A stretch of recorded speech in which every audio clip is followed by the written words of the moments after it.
I'm extremely excited to be competing this weekend, especially since this will be my last debut indoors as a senior. So 60, I actually did not know I was top. I don't look at performance lists. I think that's one of the things that keeps me revved up is just kind of competing against myself the entire seasons. I would say that I feel a little bit more obligated with the 4x4 to compete a little bit harder, just because it's not just myself that I possibly could let down. So and I'm not the strongest link in the 4x4, so I try to do my best and to not disappoint my teammates and make sure that I also represent Millersville and make my coach proud as well. Now standing here with Erin Madison, we're continuing our PSAC preview for the championships this weekend, and we were talking before, you're in one of the relays, and we actually just talked to Kiera about that. What is your approach in the relay versus your individual events?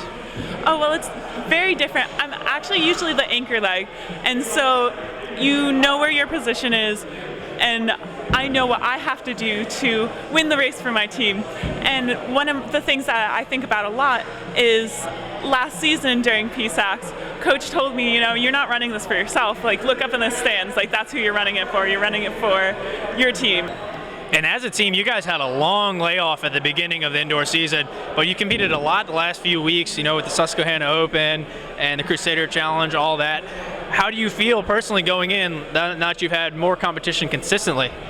Oh, I feel great. I've been getting PRs pretty consistently throughout the season, which surprised me a lot. I've learned so much over the past couple of years, and one thing is positivity. And there's so many times where I go into a race scared or like I'm nervous that I'm not going to get a time, but that doesn't help me out any. If you're not ready or you don't feel comfortable in your blocks, you can put your hand up and they'll restart everything. So just little things like that they normally would not know. I usually just like to PR. You can't ever be mad if you do your personal best, but in the Open 400, I found out that I'm not very far from the school record, so that's one thing to go for. Last year I was very close to breaking the school record in the 200, so that's one of my goals, and also re-breaking my 60 record. So I want to get those times as far down as possible, so it's hard for the future girls to beat, so I can kind of carry my legacy throughout the years.